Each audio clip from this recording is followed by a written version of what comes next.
Good day, viewers, and welcome to a fresh episode of ATN Business on Atlantic Television Network right here in the city of Port Harcourt. This is the network's medium of bringing the happenings in the economy sector of society to our discerning viewers. This program is aimed at bringing to the doorstep of viewers the business, financial, and economic activities from all strata of society. Its deliveries are centered through the various stock exchanges across the world, news about government economic activities, private sector business activities, laced with expert opinions, stakeholders analysis, and correspondence reports.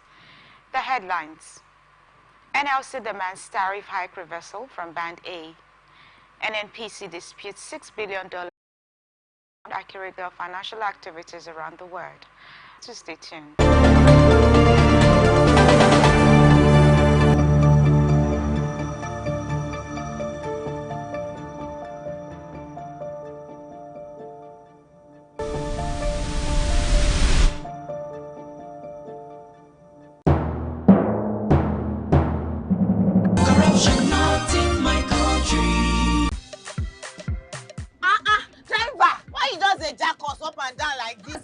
Because this road where they see, so you don't guarantee safe delivery. We just vote for government. Between the populace and the authorities. The NLC president further argued that the reasons given by discourse for the tariff increase, exchange rate dynamics, interest rates, and gas costs underscore the government and energy sector's lack of commitment to finding sustainable solutions to the country's energy crisis. He emphasized the urgent need for a reversal of the tariff hike, describing it as unjustifiable, unreasonable, and harmful to both the economy and the populace. Ajaro called for an end to policies that he believes are detrimental to the welfare of Nigerians, urging government and discourse to prioritize the interests of the people over profit margins. The NLC stands firm in its demand for immediate action to alleviate the burden imposed by the latest tariff hike on Band A customers. Nigeria National Petroleum Company Limited (NNPC) announced that using compressed natural gas (CNG) in automobiles is 40% cheaper than using premium motor-spirit petrol, commonly known as petrol. This declaration was made alongside the inauguration of 11 CNG stations in Abuja and Lagos, with plans to establish 100 stations nationwide within the next 12 months. Herb Stockman, Managing Director of NNPC Retail Limited, highlighted that integrating CNG into NNPC stations represents a significant milestone in diversifying Nigeria's energy sources. Stockman emphasized the affordability of CNG compared to petrol, noting its potential to become a substantial component of Nigeria's energy mix through continued investment. Stockman also mentioned NNPC's support for setting up mechanical training and conversion centers in Abuja and Lagos, underscoring the company's commitment to utilizing Nigeria's abundant natural gas resources to provide affordable energy solutions. Mele Kyari, NNPC's Group Chief Executive Officer, emphasized the ongoing infrastructure development to enhance CNG accessibility across Nigeria. He outlined plans to establish 6 CNG mother stations by December and additional LNG liquefied natural gas stations in Ajaokuta, aimed at bringing gas closer to consumers and reducing transportation costs. Shatima Imam, Executive Vice President of Clean Energy Innovation Limited, CIL, and NPC's partner in designing and installing the CNG stations, praised the new facilities as a step forward in Nigeria's quest for sustainable and locally sourced energy solutions. He highlighted the station's adherence to global standards for safety, reliability, and efficiency. Imam further explained that switching to CNG from petrol could potentially save an average car owner between 6 million naira to 9 million naira annually due to the reduced fuel costs. This shift with Nigeria's broader initiative and to promote cleaner and more affordable energy options, reflecting a collaborative effort between NNPC and its partners to innovate and set new benchmarks in CNG infrastructure. Overall, the deployment of CNG stations marks a strategic move towards achieving energy diversification and cost efficiency in Nigeria, while also supporting environmental sustainability goals. Stakeholders are urging coordinated enforcement of President Bola Tinubu's executive order eliminating tariffs, excise duties, value-added tax on imported pharmaceutical ingredients, emphasizing the need for sustainable solutions to Nigeria's manufacturing challenges. Dr. Chinyere Almona, Director General of the Lagos Chamber of Commerce and Industry, praised the executive order as a big step towards unlocking the healthcare value chain. She anticipated a significant reduction in production costs, enhancing the competitiveness of local manufacturers amidst the departure of pharmaceutical firms and subsequent supply disorder, with Director General Segun Ajayi-Kader highlighting its potential to alleviate sectoral challenges exacerbated by high exchange rates and logistical costs due to removed subsidies. Ajayi-Kader stressed that lowered import costs could lead to reduce prices for pharmaceutical products, benefiting both producers and consumers. However, economist Professor Segun Ajibola cautioned that while the executive order was commendable, it primarily addresses immediate cost burdens and may not substantially lower drug prices, as raw materials imports remain influenced by prevailing foreign exchange rates. Emphasizing the need for long-term solutions, the professor underscored the importance of boosting local pharmaceutical manufacturing and sourcing raw materials domestically to foster a robust healthcare system accessible to all Nigerians. Dr. Muda Yusuf, CEO of the Center for the Promotion of Private Enterprise, lauded the executive order's potential to tackle supply-side challenges but advocated for its targeted application across other critical sectors like agriculture, energy, and infrastructure. He emphasized the necessity of similar interventions to stabilize food prices, enhance energy security, and promote industrial growth through fiscal policies that support domestic investments in job creation. Stakeholders support the immediate benefits of the executive order on pharmaceutical imports while urging sustained efforts towards broader economic reforms to ensure lasting manufacturing resilience and affordability in Nigeria's healthcare sector.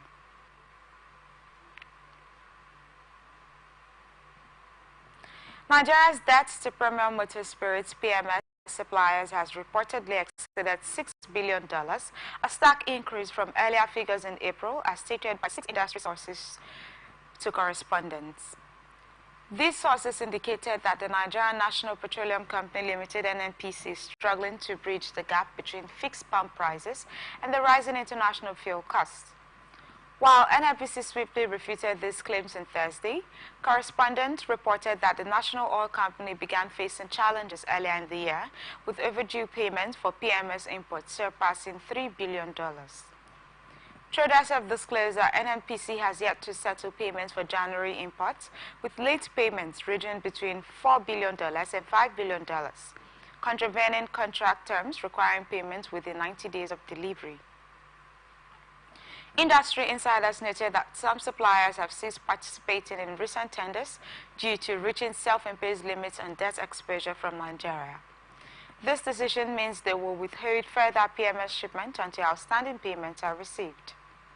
In response to these allegations, NNPC spokesperson Olufemi Sonaye labeled the report as false and challenged correspondents to substantiate their claims by identifying the affected marketers. President Bola Tinubu's decision last year to end fuel subsidies aimed to curtail escalating costs, but was later followed by NNPC reinstating price caps amidst public discontent and a depreciating naira. Analysts argue that this move indirectly reintroduced subsidies, a claim NNPC has denied. The subsidy issue has long been criticized by analysts, NGOs, and government officials for its perceived inefficiencies and corruption. However, Nigerians view subsidized fuel as essential amidst economic hardships. Elsewhere in Africa, countries like Kenya, Senegal, Egypt, and Angola are also grappling with energy subsidy reforms amid fiscal challenges. Nigeria, despite being Africa's largest oil producer, imports more of its fuel due to decades of neglect at state-owned refineries. The recently commissioned Dangote refinery, capable of producing 650,000 barrels per day, has yet to contribute to domestic fuel supply, underscoring Nigeria's reliance on imported fuel. NNPC's financial strains have led to leveraging future oil sales, including a substantial $3.3 billion loan secured late last year from Afrexim Bank and a consortium of traders aimed at stabilizing foreign exchange reserves. Nigeria's fuel subsidy challenges and NNPC's financial obligations underscore broader economic vulnerabilities amidst calls for sustainable energy reforms and enhancing domestic refining capacities. We're open for advert placements, bookings, and commercials. You can connect with us and watch us on ATN socials, Facebook and YouTube, Atlantic Television Network, Instagram and TikTok, Atlantic TV Network 1, X, formerly Twitter, Atlantic TV Net.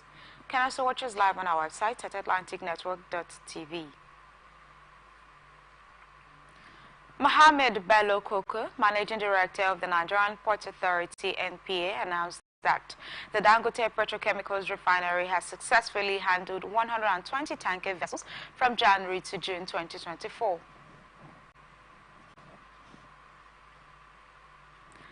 Speaking during the inauguration of two new tugboats, Iragwiji and Bama in Apapa, Lagos, Bello Koko projected that the refinery will manage an additional 415 tanker vessels from July to December. He emphasized NPA's commitment to supporting Dangote in increasing vessel handling capacity. Notably, the refinery also handled 17 fertilizer vessels in the first half of the year, with plans to handle 41 more in the latter half. This growth underscores NPA's efforts to facilitate trade and bolster Nigeria's energy self-sufficiency and agricultural growth. The deployment of these tugboats, particularly to Lekki Deep Sea Port, aims to enhance trade facilitation along this critical maritime corridor. Bello Koko highlighted Lekki's significance as home to Africa's largest granulated urea fertilizer complex and Nigeria's first fully automated deep sea port capable of accommodating Super Pace Panamax ships. Minister Marine and Blue Economy Adeboyega Oyetola praised the acquisition of these marine crafts as a pivotal step towards improving port efficiency and solidifying Nigeria's position as a maritime leader in the region. He reaffirmed the government's commitment to enhancing maritime assets and leveraging initiatives like the African Continental Free Trade Area Agreement. Customs Controller General Adewale Adeniyi commended the collaboration between NPA and Customs in advancing. This partnership has contributed to positive rankings by the Presidential Enabling Business Environment Council, aligning with the administration's vision to transform the Nigerian maritime sector. Dr. Dayo Mubireola, Director General of the Nigerian Maritime Administration and Safety Agency, emphasized the importance of efficient service delivery in boosting trade facilitation and retaining cargo within Nigerian ports. He acknowledged NPA's leadership and underscored the necessity for continued efficiency improvement to compete effectively with neighboring West African ports. In essence, these developments highlight NPA's strategic initiatives to enhance operational capabilities, support industrial growth, and strengthen Nigeria's maritime infrastructure in line with national economic objectives. Standards Organization of Nigeria (SON) is set to empower consumers through its Product Authentication Mark (PAM), enabling them to identify, reject, and report substandard products effectively. At a sensitization event in Lagos, SON's Director General, Dr. Ifeanyi Okeke, highlighted the PAM scheme's role in enhancing awareness and verifying the authenticity of SON-regulated products in markets. Okeke, represented by engineer Onuchenyo Enebi, emphasized that imported goods contribute significantly to the over 80% of prevalence of substandard products in Nigeria. He underscored the detrimental impact of substandard goods on the economy and the challenges faced by the local manufacturing sector. The PAM initiative equips consumers with the ability to scan QR codes or send SMS to 281 before purchasing products,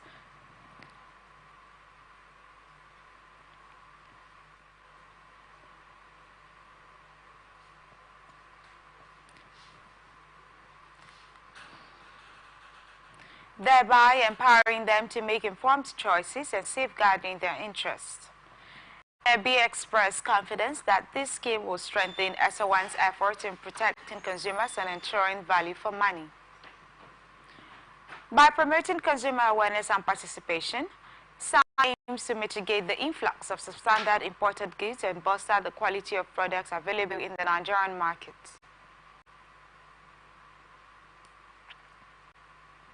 Ministry of Solid Minerals Development has introduced revised rates for mining licenses aimed at improving operational efficiency and revenue generation within the sector. Minister Dele Alake announced the new fee structure, emphasizing its alignment with government efforts to boost solid minerals' contribution to economic growth and streamline regulatory processes.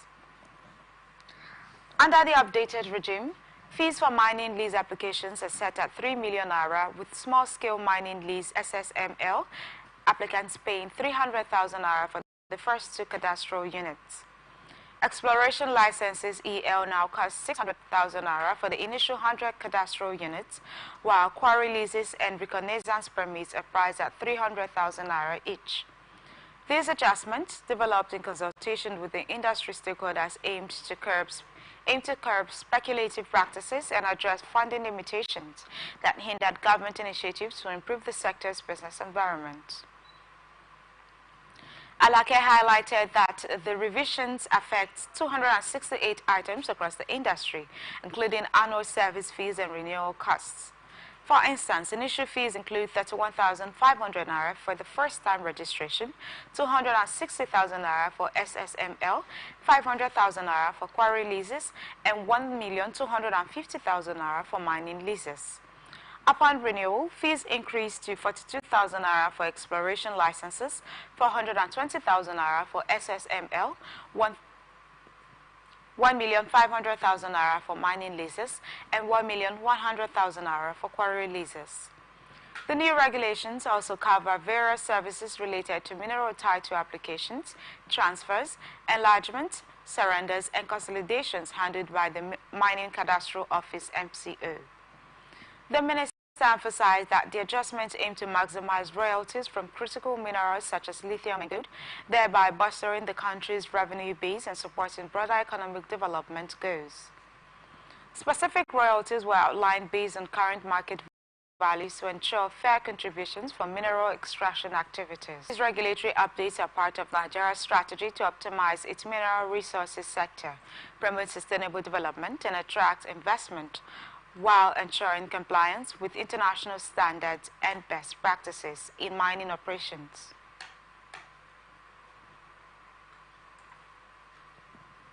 Federal government has unveiled its $2 trillion economic revival plan aimed at injecting vitality into the economy over the next 6 months. President Bola Tinubu emphasized urgency to boost crude oil production to 2 million barrels per day and enhance electricity generation, labeling the current levels as shameful. He made these remarks during the inauguration of the 31-member Presidential Economic Coordination Council at Aso Rock Villa in Abuja on Thursday. The council was established on March 27, 2024, includes Vice President Kashim Shettima, Senate President Godswill Akpabio, Governor Abdul Rahman Abdulrazak of Kwara State, and CBN Governor Yemi Cardoso. It also features key private sector figures such as Aliko Dangote, Tony Elumelu, and Abdul Samad Rabiu, tasked with steering economic policies. Tinubu highlighted Nigeria's challenges in meeting OPEC production quotas due to factors like pipeline vandalism and operational inefficiencies, resulting in daily production averaging 1.25 million barrels in May 2024. Inadequate power generation capacity of 4.5 gigawatts, insufficient for Nigeria's industrial needs and causing frequent power outages. The Council's priorities include allocating 350 billion naira to health and social welfare, 500 billion naira to agriculture and food security, 500 billion naira to the energy sector, and 650 billion naira to general business support. Minister of Finance Wale Edo outlined these allocations, stressing the Council's focus on enhancing economic stability and efficiency through policy measures and executive orders to ease business costs. Aliko Dangote expressed confidence in the private collaboration with the government to create jobs and implement effective policies, asserting that Nigeria's economy could rebound swiftly with the right interventions. The PECC's formation underscores the administration's commitment to robust economic governance and coordinated planning to tackle ongoing economic challenges head-on. This initiative marks a strategic move towards revitalizing Nigeria's economic framework, addressing long-standing issues, and fostering sustainable growth across key sectors.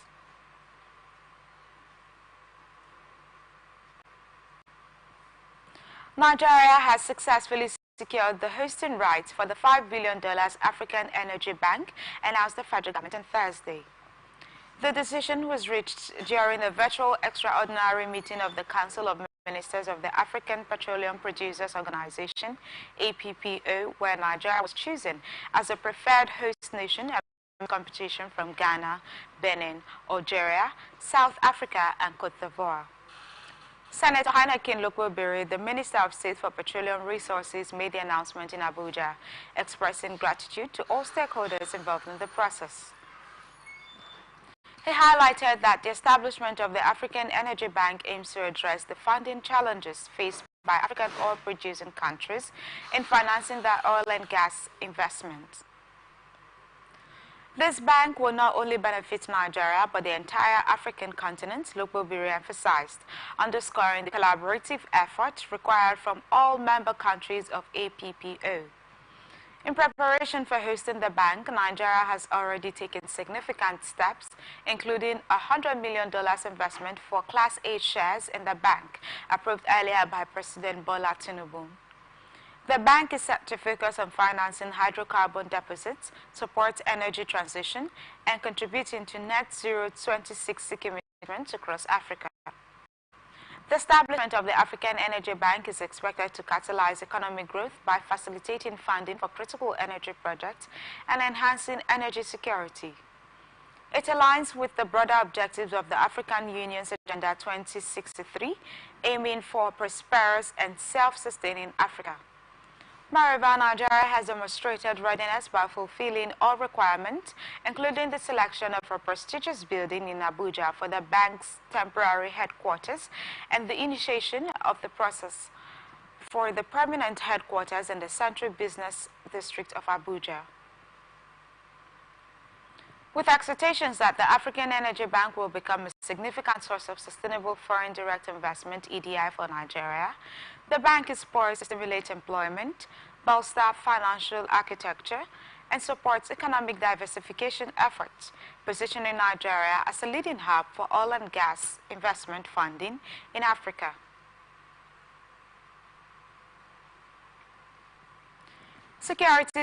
Securities and Exchange Commission (SEC) has announced that cryptocurrency firms applying for licenses must establish local offices in Nigeria and have their CEO reside in the country, according to its new regulatory framework titled Accelerated Regulatory Incubation Program for Virtual Asset Service Providers and Other Digital Investment Service Providers. This framework aims to streamline the onboarding process for entities engaging in virtual asset activities and those with pending applications. Entities eligible for the program must be incorporated in Nigeria with operational offices, and their CEO or equivalent must be resident in the country. They should also be involved in investments and securities business and seeking registration or having pending applications related to virtual assets with the SEC. Recently, Nigeria introduced a 7.5% value-added tax VAT on cryptocurrency transaction fees effective from July 8, 2024, as confirmed by KuCoin, a cryptocurrency exchange. This move follows heightened regulatory scrutiny, especially after the departure of Binance, accused of manipulating the Naira to dollar exchange rates. Under the ARIP framework, participants are subject to rigorous SEC inspections, audits, and monitoring, and must submit periodic reports and returns.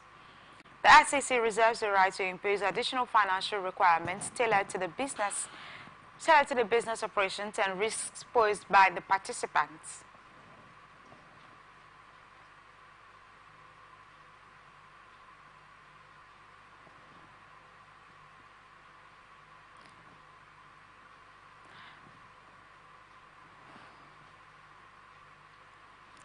Participants are also mandated to implement robust risk management frameworks, including measures to prevent money laundering, terrorism financing, and other illicit activities. Failure to comply with these requirements can lead to penalties starting at 5 million naira and additional daily fines for continued non-compliance. Overall, these measures underscore Nigeria's efforts to regulate the cryptocurrency sector while ensuring investor protection and financial stability. You're watching ATM Business on Atlantic Television Network. We will be back after this break. Just stay tuned.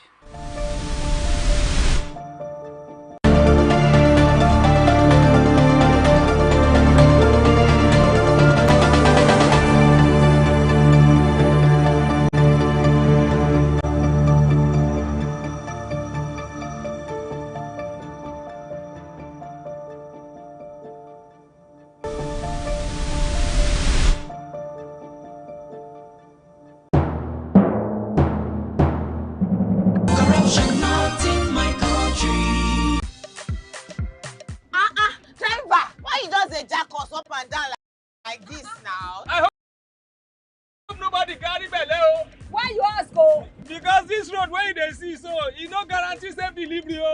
We just vote for government, but we not get good governance. At all. Roads so no dey, light outside, the infrastructure it can't turn to be forbidden fruit for the city. Corruption, spoil everything.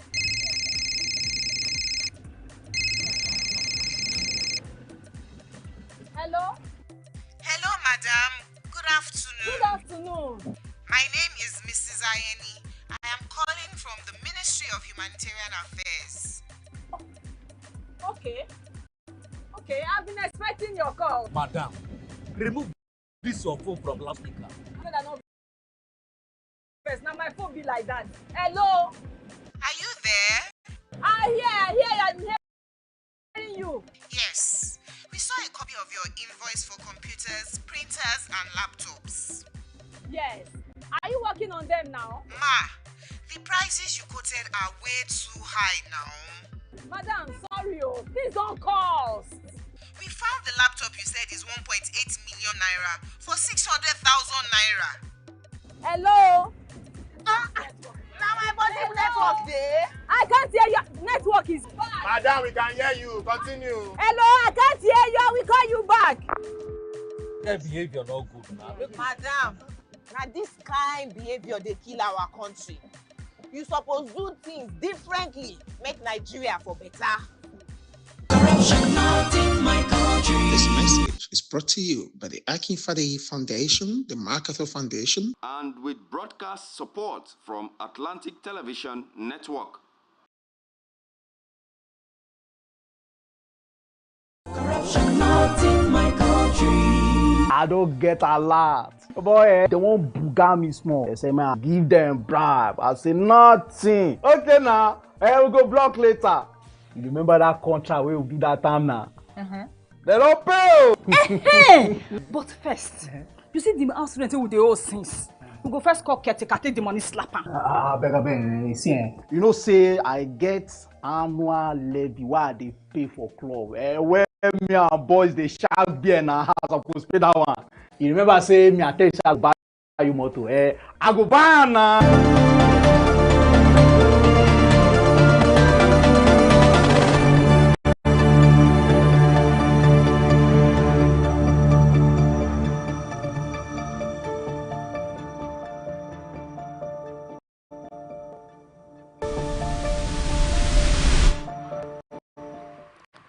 Welcome back to ATM Business and Atlantic Television Network. Now to the rest of our stories.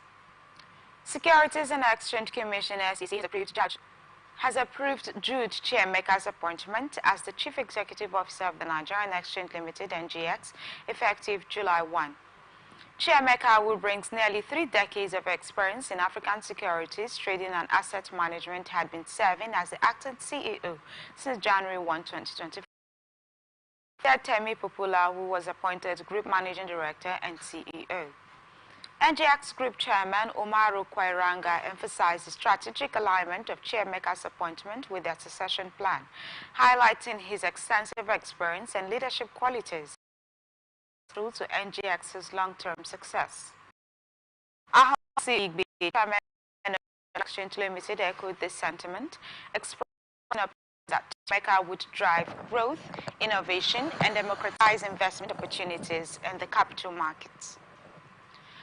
Tami Popular GMD's understanding of the markets and role in driving NGX's growth strategy. Chairmaker himself acknowledged the honor of his appointment, expressing gratitude to the boards of NGX Group and NGX.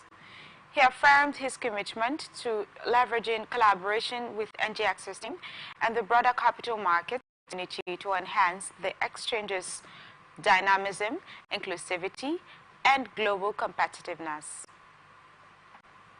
His appointment marks a pivotal moment for NGX as it aims to maximize stakeholder value and contribute to Nigeria's economic growth on a global The European stock market saw gains following the Labour Party's victory over the Conservatives in the UK national election. The FTSE 100.3% to reach 8,260.59, reflecting investor optimism in response to the election outcome. The British pound strengthened slightly, trading at $1.2779 compared to $1.2760 the previous day, while the euro almost showed a modest increase to $1.0830 from $1.0812. The election marked a significant shift after years of turbulence under conservative rule, which included Brexit, the COVID-19 pandemic, and geopolitical tensions. These challenges left many UK voters disillusioned, contributing to Labour's electoral success amid concerns over broken Britain, characterized by economic strain and social division. Labour leader Keir Starmer now has the daunting task of revitalizing a stagnant economy and boosting national morale. Meanwhile, in Germany, the DAX edged 0.9% to 18,622.25, following the government's approval of a budget for 2025 and a stimulus package, resolving months of political discord that had threatened stability under Chancellor Olaf Scholz's coalition. The CAC 40 in Paris also climbed by 0.5% to 7,729.25. Ahead of the reopening of the street after the holiday, futures for the S&P 500 Jones Industrial Average indicated marginal gains. The previous trading session saw S&P 500 setting a new high for the 33rd time this year, closing up 0.5%, while the Nasdaq Composite reached a record high with 0.9% gain. Investors awaited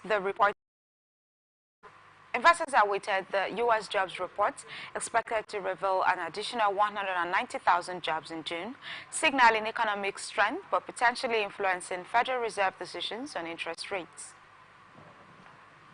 In Asia, Japan's Nikkei 225 briefly surpassed 41,000, but closed at 40,912.37 after a slight decline, impacted by disappointing consumer spending data. Hong Kong's Hang Seng dropped 1.3% to 17,799.61, and the Shanghai Composite retreated by 0.3% to 2,949.93, reflecting broader regional volatility. However, South Korea's cost surged by 1.3% to 2,862.23, following positive earnings forecast at Samsung Electronics. Better economic landscape dollars 96 cents per barrel, while Brent crude dipped slightly to $7.37 per barrel. This development underscored a dynamic trading day shaped by political outcomes, economic data, and corporate earnings forecast in global markets. China's central bank announced on Friday that it has hundreds of billions of yuan worth of funds available for borrowing and subsequent selling, depending on market conditions.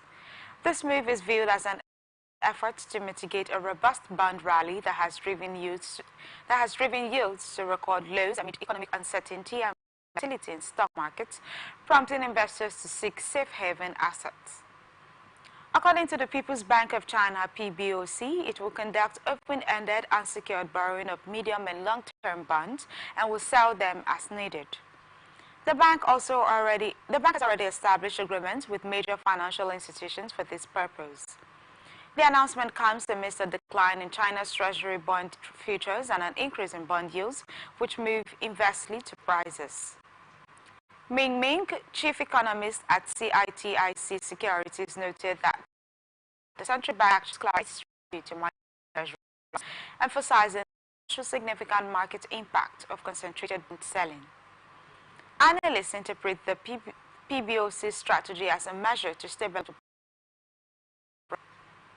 Julian Evans Pritchard, head of China economics at Capital Economics, suggested that while the move may temporarily halt the bond rally, sustained impacts could require more extensive measures. People's Bank of China Governor Pan Gongsheng previously hinted at intervening economics. The bank reaffirmed in May its readiness to sell low-risk debts, including government bonds, as part of its risk management approach amidst evolving market conditions. Currency traders anxious with the Bank of Japan's policy decision on July 31, with expectations that potential changes such as an interest rate hike and adjustment to bond purchases could alleviate pressure on the struggling yen. The yen has repeatedly hit new lows against the dollar since late June, prompting speculation of intervention by its authorities to stabilize its value. Various factors from upcoming economic data releases like U.S. non-farm payrolls and inflation indicators to political uncertainties in Europe and the U.S. could trigger significant market movement and influence the yen's trajectory. Key dates include Consumer Price Index data on July 11, producer prices on July 12, retail sales on July 16, and several Japanese economic indicators leading up to the Bank of Japan's decision. Analysts closely monitor these figures, particularly Tokyo's CPI, as a gauge for national inflation trends that could impact the Bank of Japan's rate hike considerations. Market options vary on intervention threshold, with some experts suggesting action could be taken if the yen approaches levels like 164.50 or 165 against the dollar. However, the timing and extent of intervention remain uncertain, especially as Japan awaits signals from the U.S. Federal Reserve's meeting on the same day. Jerome Powell's remarks on U.S. monetary policy could influence Japan's decision-making process regarding the yen, adding further complexity for traders anticipating market movement around the Bank of Japan's upcoming policy decision. Oil prices held steady on Friday near the highest level since late April, marking a potential fourth consecutive week of gains. Brent crude futures edged up 11 cents to $87.54 a barrel, while U.S. West Texas Intermediate WTI crude futures rose by 24 cents to $84.12, driven by optimism over robust summer fuel demand and lingering supply concerns. Trading remained subdued, with the U.S. markets closed for the Independence Day holiday on Thursday, resulting in thin trading volumes and no WTI settlement. Nonetheless, prices have been buoyed this week by expectations of strong summer demand in the U.S. John Evans, an oil analyst at PVM, noted that optimism surrounding the summer driving season has proven prescient, aligning with expectations of a bullish third quarter. The U.S. Energy Information Administration, EIA, reported a significant drawdown in 2% barrels increase last week, far surpassing analysts' expectations of a 700,000 barrel draw. This unexpected drop, coupled with rising jobless claims that could prompt Federal Reserve interest rate cuts, lent further support to oil markets. Supply dynamics also influence sentiment, with reports that Russian oil giants Rosneft and Lukoil planned substantial cuts to oil exports from the Black Sea port of Novorossiysk in July. However, skepticism remains about Russia's historical Saudi Aramco's decision to lower prices for its Arab Light crude sold to Asia underscored pressures faced by OPEC producers amidst growing non-OPEC supplies. Geopolitical tensions in Gaza and elections in France and Britain also contributed to market uncertainty. European Union has escalated tariffs on Chinese electronic vehicles in a move aimed at safeguarding its automotive sector, cars imported into the EU. This decision is expected to potentially increase prices of electric vehicles across Europe, impacting affordability for consumers. The EU's action follows allegations of unfair subsidization